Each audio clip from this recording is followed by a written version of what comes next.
Yo, welcome back to the Wrestling Strength Podcast. And as always, I am your coach and your host. I'm your host, your coach, Coach Myers.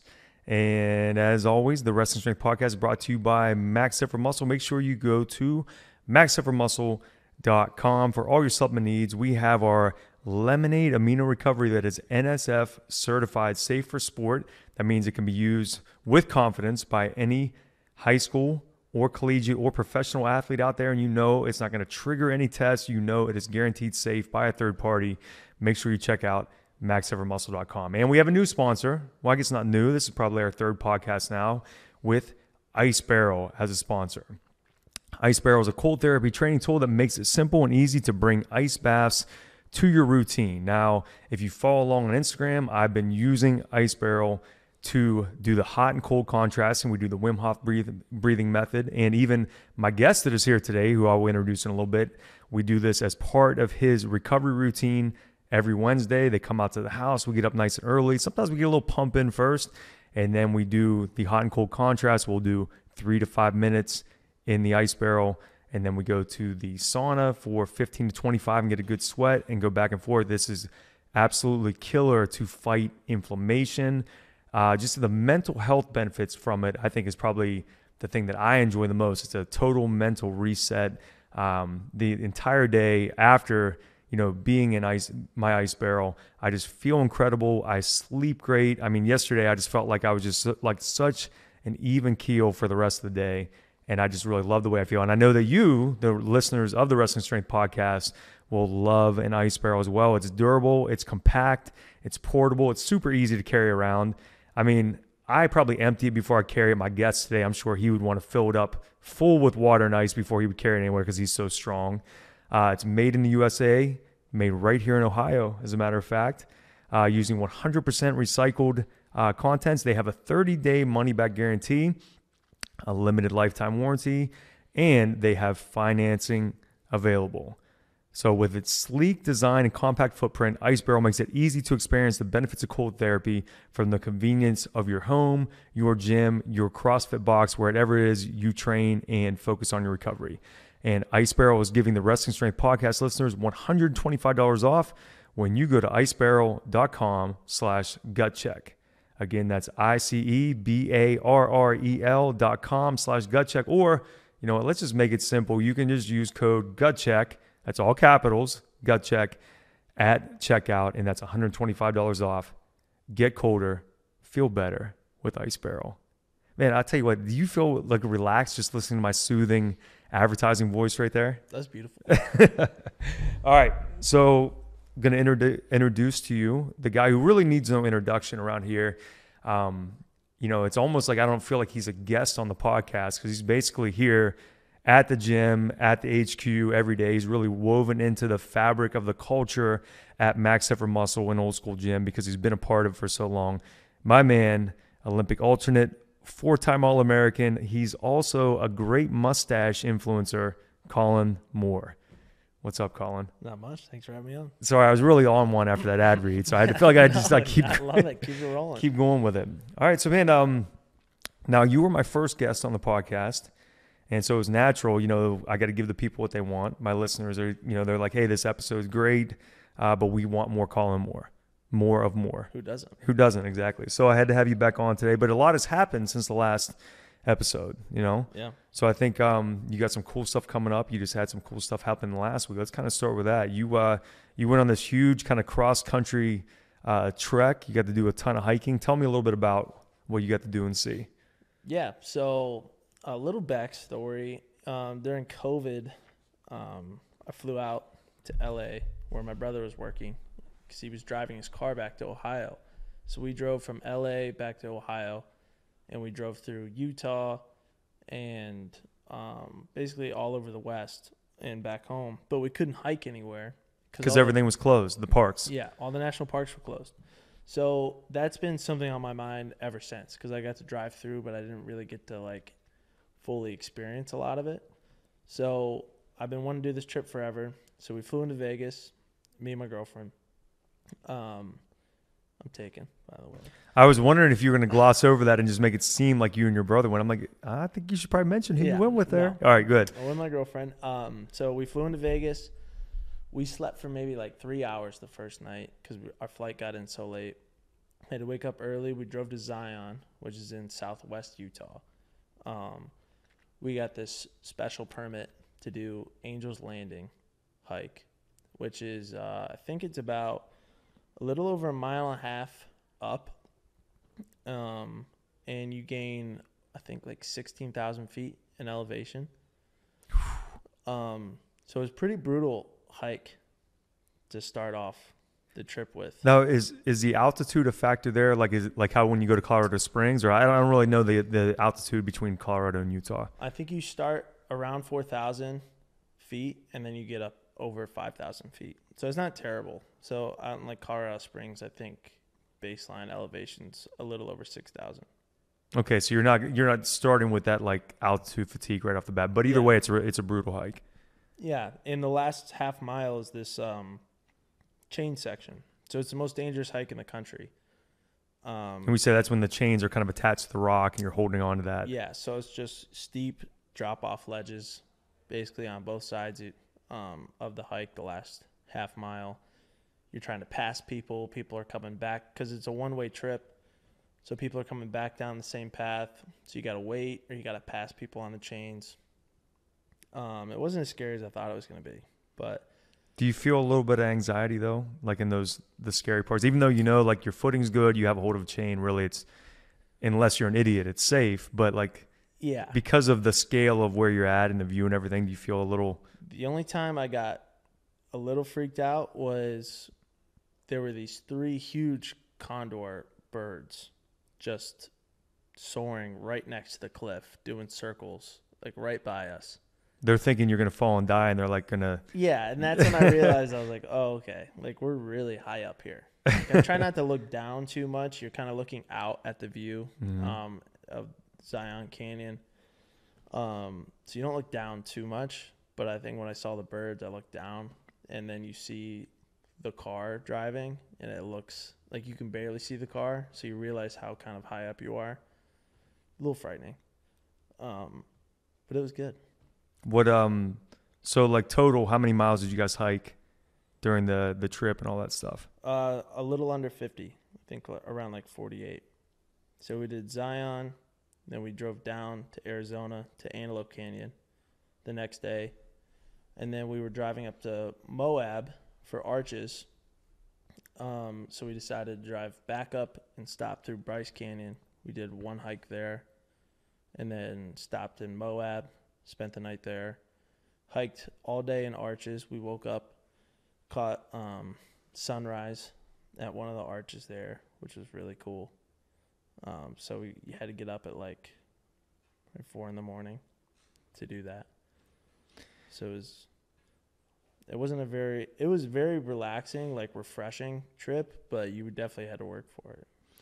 Well, I'm always reminded too whenever I do some type of excursion out in nature. I mean, I hiked the Grand Canyon, back in the day with my mom. I took her out there actually when she turned 50. So I was, going up on 20 years now, 20 years ago. So, but anytime I do anything like that, and I've never been on as an extensive as a hiking trip, multiple days like you are, but I'm always reminded of kind of how small we are in the scheme of things and how we really are at the mercy of the elements. Yeah. It's different. Like, if I'm outside right now and a, tornado comes barreling through here, I can, we can seek shelter. We can try to get underground, or if you're somewhere and there's a big storm and you can get in your car. But when you're really out there like that, you are at the mercy of like, hey, like you said, you slip and fall. Now the condors are going to be feasting on your body when you're at the bottom of the cliff.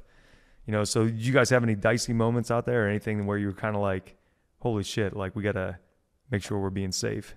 There were 2 times where it kind of put it into perspective for me. Was the first one's pretty funny. So we were on this big like 9-mile loop hike in Arches. It was a cool hike, but about half the trail was very rough. Like if I didn't have the GPS on my phone, we probably would have got lost for a couple hours. You use that All Trails app? Is that what you use? Yeah. So I downloaded the app. It was awesome. Yeah. But I was just eyes peeled for rattlesnakes the whole time. Because I don't know how popular this trail is, because you wouldn't see people for maybe 15 minutes at a time. And you're like 4 miles away from the parking lot or people or whoever can help you. And so we got to climb up this ledge about waist high, and I have my walking stick. So I step up and I put my walking stick in the ground, and it slid down, like it started to collapse on itself, but it made a hissing sound. So in my mind, there's a snake right in front of my face. I couldn't see it, and I didn't realize what was making the sound at first. So I fell back and scraped the shit out of my shin.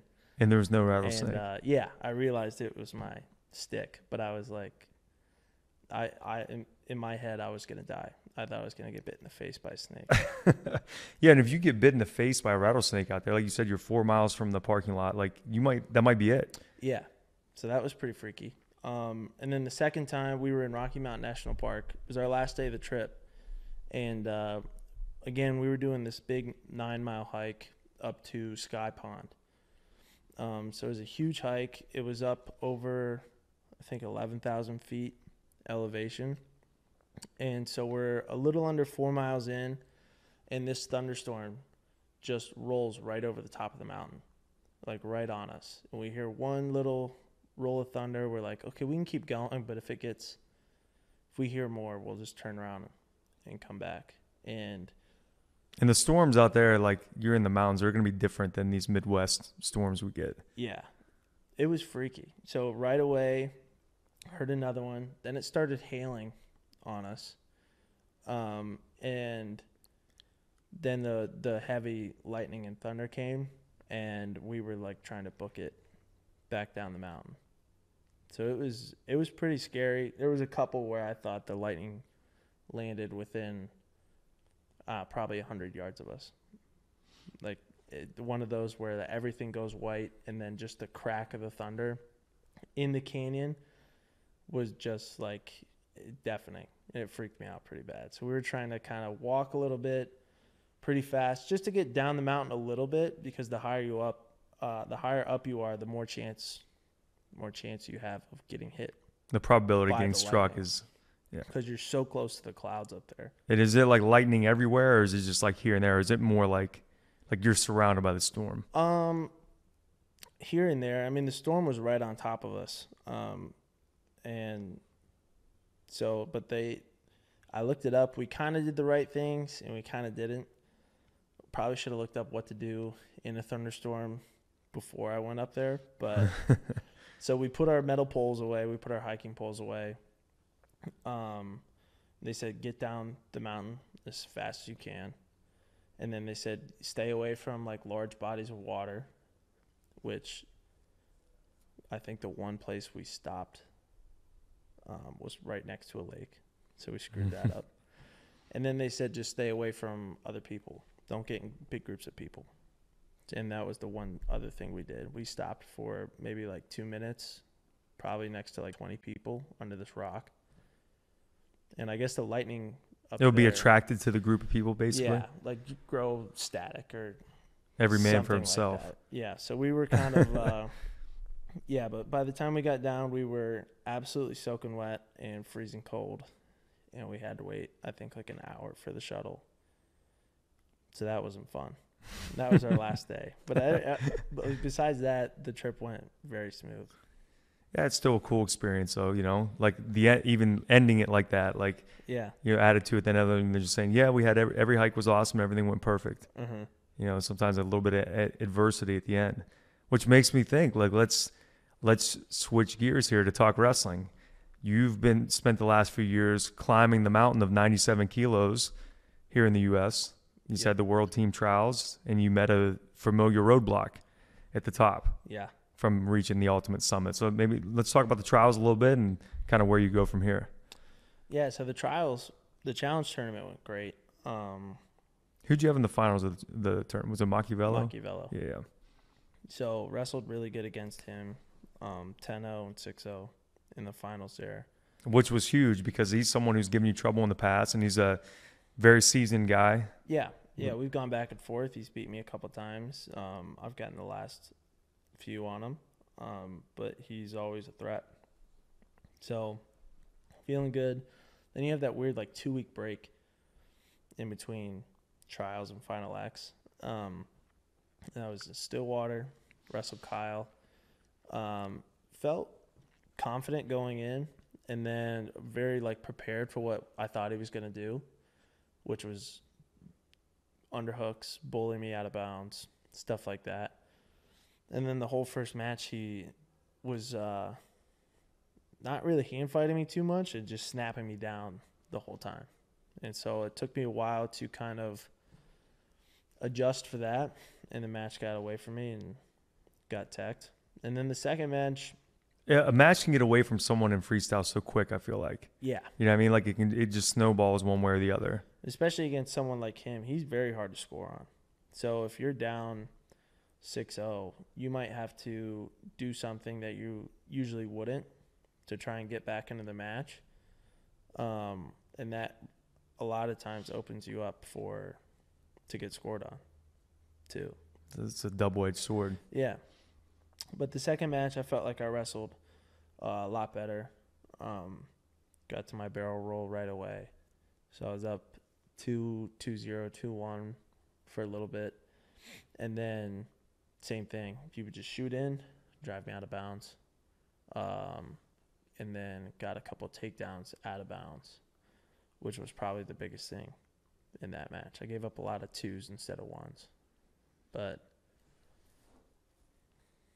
shit happens, I guess. Yeah.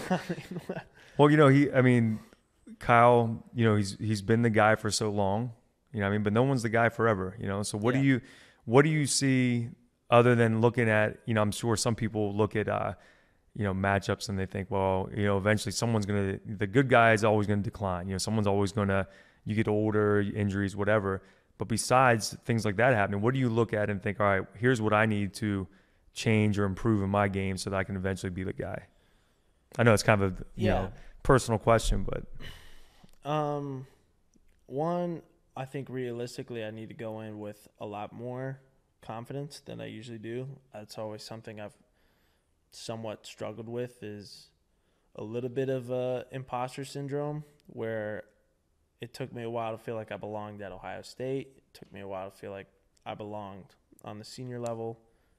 And so I think I really need to talk myself into belonging on the world team. Instead of feeling like you're lucky to be there, type of thing. Yeah. So I think that's common for a lot of athletes at every level, really. Yeah.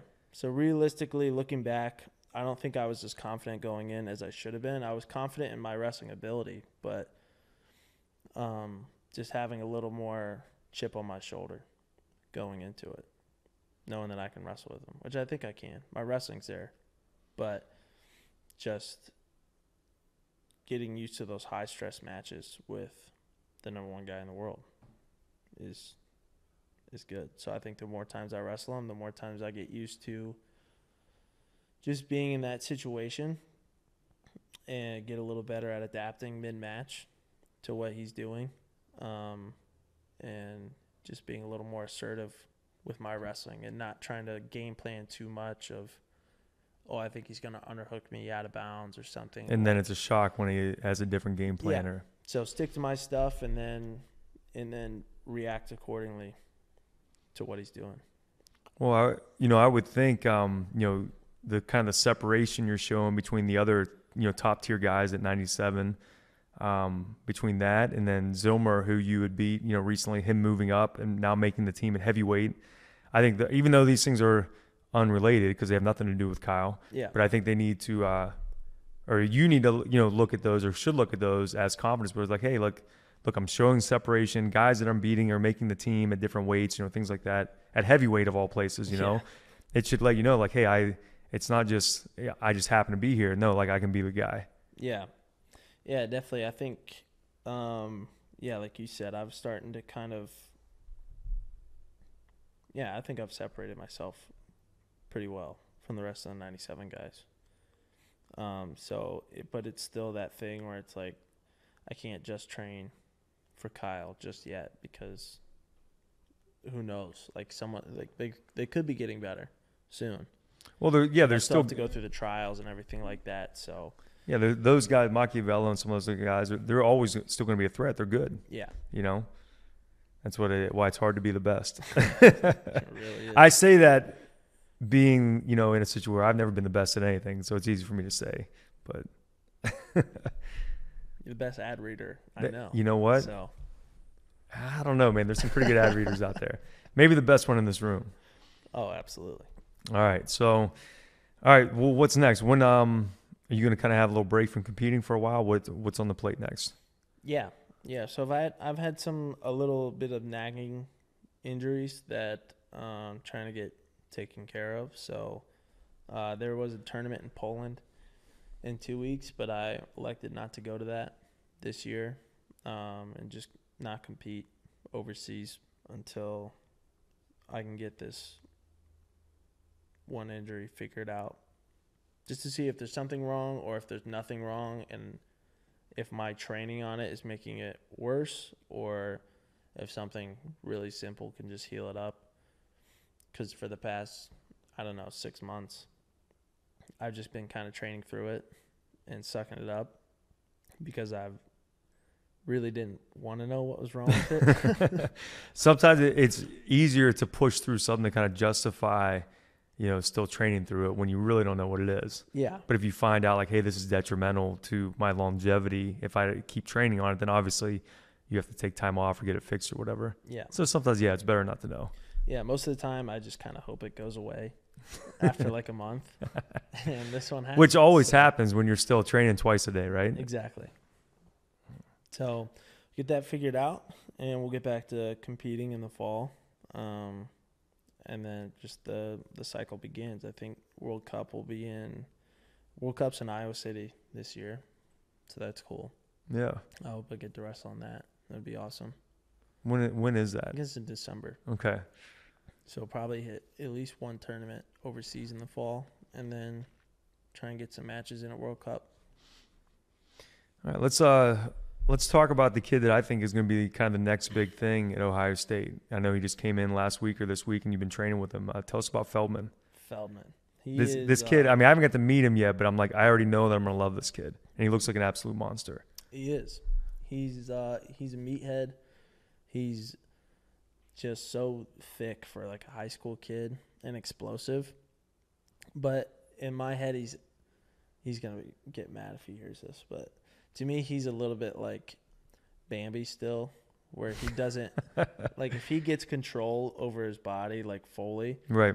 He's gonna be an absolute nightmare for people. Like he's still probably, even for as big and skilled and physical as he still doesn't even really understand how strong he is yet. Exactly. Like he doesn't know how to use it yet.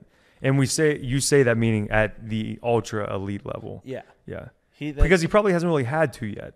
No. You know what I mean? He's probably, you put one arm behind his back and he could still hand fight anyone in high school. Mm-hmm. Yeah, he's just been beating the absolute crap out of high school heavyweights into 20-pounders. And obviously college is always a different game.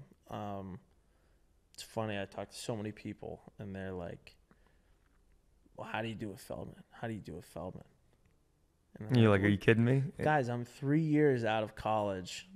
I'm pretty good. And he's a senior in high school coming into college. Like I do win. Like I'm better than him, but that's a given. Well, I think that's give him 3 or 4 months in the room working with me and a lot of the guys. It might be a different story in 4 months, but I think it's a great example, though, that people don't really understand the levels of talent and how it really takes a long time for any athlete to progress. It's probably like that in any sport. You got, some kid that's the best running back in the country. Even if they go on to become a star that first year when they're they're playing college football, they didn't look like that their first month when they reported to Alabama or Ohio State or whatever. Yeah. They're probably getting tackled by the backup safeties because they don't really understand the speed of the game yet. Mm-hmm. Like you talked about with Feldman, he has those physical tools, but doesn't really even understand how to use them all the way yet. Yeah. He don't know how powerful he is yet. Yeah, and he's so quick too. I'm just excited for him. He's like an ultra competitor, and he's got the right mindset about learning too.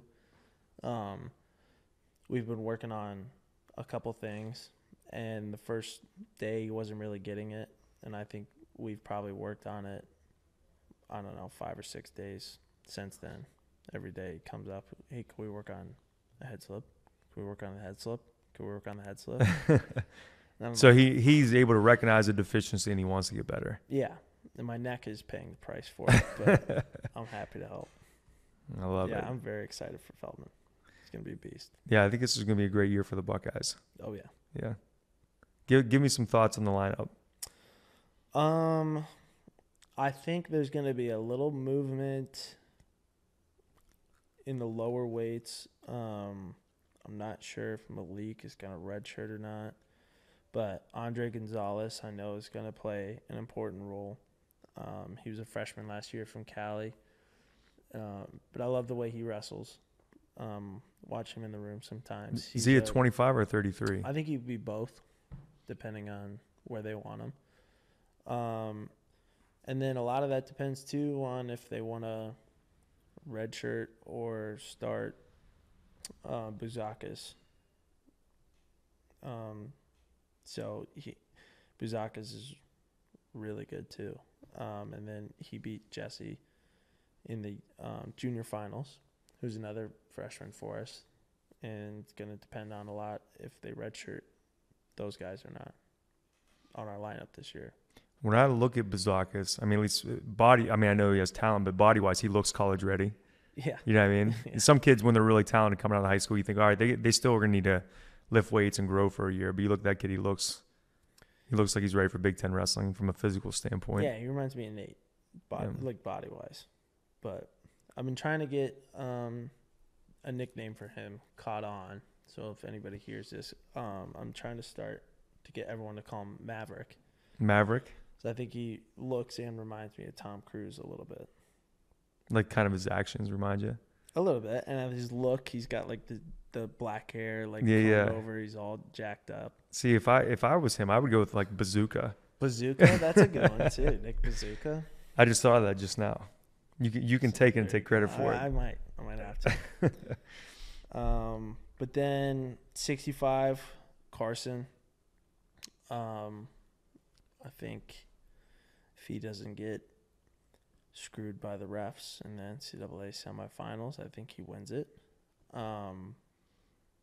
74, Ethan Smith is back. I'd say Grundy's back, right? Yeah. All these guys got, yeah. He's on year 10. Which is cool. I can't complain for us. Caleb Romero is back, 184. Let's go. All-American now. Hoffman, All-American last year. Really came on at the end of the season. Yeah. So hopefully that gives him the confidence he kind of needs to be more consistent throughout the season. I think that'll be big for him. And then I don't know if they'll wrestle Feldman at heavyweight or put in Tate the Great. So we'll see. I think Tate still has a red shirt. Well, I think these are good, a good position for the program to be in, where we're starting to stockpile some talent. Guys. Yeah, so it's a good problem when you're like, man, I don't know who's going to be the starter, this stud or this stud, Yeah. It'll all shake itself out though. It's gonna be sweet. Yeah, it's gonna be super sweet. I'm very excited. We get some big duels at home and stuff this year. It's gonna be exciting. Mm-hmm. All right, let's change gear. I got one more thing I want to talk to you about. I know you're leaving for a vacation. When? Today, tomorrow? Tonight, okay. And then I got a vacation come up in about a month. So anytime you go on vacation, obviously you're away from the gym here, you're away from the RTC, you're away from the wrestling room, but you can't just say, all right, I'm going to go to the beach and relax for a week. Yeah. So what do you like to do, training wise when you're on vacation? Do you go find a local gym? Like what's your plan? I don't know. I'm not a huge gym away from home thing. I think there's a lot of stuff you could do without having to go drive to a gym, and because I'm a little bit of a prima donna when it comes to gyms. I'm used to lifting here at Ohio State. I could see why you'd be spoiled with that. I'm on the same page. I don't like to really go to gyms when I'm out of town unless I absolutely have to, like if it's pouring rain or something. Yeah. My big thing is I'll go for a run every morning. You know, sometimes me and my wife will like go for a run. Like I'll do the first few miles with her, and then I'll actually run. Sorry, Jewel. I'll run hard after that, after she's done.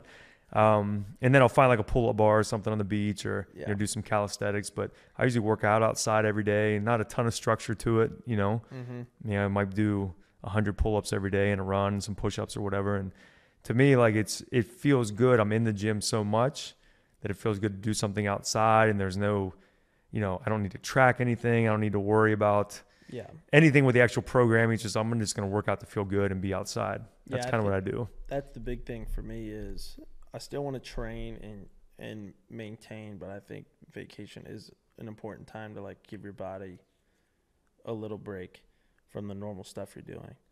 So like, so you don't need a deadlift 500 on vacation for you. No, I'll get back to it next week. But like you said, I like to go on a run in the morning, down the beach or go look at some of the huge houses that are down there. And then I'm bringing like the Bulgarian bag with me. That's like 40 pounds. So toss that thing around everywhere. Do some curls and presses and swings with it and stuff like that. And then just some bands. So just improvise and try and get my brother and I was just going to ask, does Kurt work out with you on vacation, or? I'll try and get him. I'm sure he will. I think he's been running a lot too. So I think his girlfriend's training for like a half marathon or something like that. All right, so you guys might be able to get a little group going or whatever. Yeah. Bring some people with you. I like it. I'll tell you the other thing I do, because we go to Ocean City, Maryland every year. It's like our traditional vacation spot. So every year when we go, like when I get there at the beginning of the week, I'll kind of look at like, all right, you know, Wednesday or Thursday morning's a day where we don't really have much. So I'll put something on Instagram like, hey, I'm having an open workout on the boardwalk on 28th or wherever the pull-up bars or whatever, 8 a.m. on Wednesday, and just kind of see who shows up. And every year, so there's one guy, Tyler, who's a firefighter in that town. Okay. He's worked out with me every year for like the past 10 years. And he even came to beat some barbells one year. Him and his workout partner drove all the way in from Maryland. But he's a firefighter right there in Ocean City, young guy. So it's been kind of cool, you know, over the years, him and I have kind of developed this friendship where we know once a year we're going to get to work out together at least once. Yeah. You know, and so I think last year I did that. It was only him and his workout partner showed up. But maybe the year before there was like 15 kids, you know, a couple of them randomly were like wrestlers from Mount Union that were in town, or, you know, there was one kid that, you know, played football at Alabama or something. They just happened to be on vacation and saw me post that and, you know, got up all hungover or whatever and came and worked out with me. So it's been pretty cool. I've got to, you know, get a little workouts in with, you know, random people over the years. It's really the kind of one of the cool things about social media, you know? That's sweet. So if you're listening and you're in Ocean City first week of August, get ready for a good workout. All right. Yeah. I don't know. You're more of a people person than me. I don't know if I want to work out with. Well, you notice I only do it one day. I don't do it every day. True, yeah. You know, so I figure one day is fine. And it's not like I got to eat breakfast while I'm or anything, you know. True. But I mean, I get a good little workout in and then that's it. But I think it's fun though, because let's just say, for example, if you did that, not that you should, but let's say you did that, say, hey, you know, tomorrow, 8 a.m., I'm going to be on the beach here with my Bulgarian bag. If anyone actually takes the time to show up, it's going to be someone that really wanted to meet you. That's true. That really wanted to work out with you and like get to have an experience with you. So you would actually probably really enjoy it. It's not going to be like some bum that wanted to come see if they could do more swings than you or something, you know? It's someone that would be, they're a fan of Kollin Moore, you know? So it's actually kind of a cool experience, you know, and you get to hear little stories, you know, I say kids, but, you know, guys will be like, oh yeah, you know, I started following you when I was wrestling in high school and now I'm wrestling for Mount Union. I've been doing your workouts for 5 years. My dad bought me your ebook, you know, just, it reminds you of the impact you can have on people from far away. You never know, you do that. It might be some kid that went to a wrestling camp, you know, 5 years ago at the Ohio State and you were the counselor and you really inspired them or whatever. So anyway, no pressure, but if you want to do it, I think it'd be cool. That's actually been happening to me a lot lately. Is I've been doing camps for so long now that I'll see kids that are like up to my shoulder. They look like high school kids maybe. And they'll show me pictures of them and me at like their first camp with me when they're like 5 years old. They're like not even up to my hip. I'm like, geez, dude, I had no idea because you literally have grown like 2 feet. Wait till the first time you coach a kid who you coach their dad. Yeah, that's pretty wild. Because that will happen eventually, you know? Yeah. It's a little ways down the line, but you start to experience stuff like this. You know, I go to, you know, weddings and stuff for, you know, kids that I used to train when they were in 6th grade and now they're married and having kids or whatever. And that's wild. yeah, it's just the progression of life, you know? Getting old, man. If you're lucky, that's what happens. I like that line. Yeah, my dad always uses that one.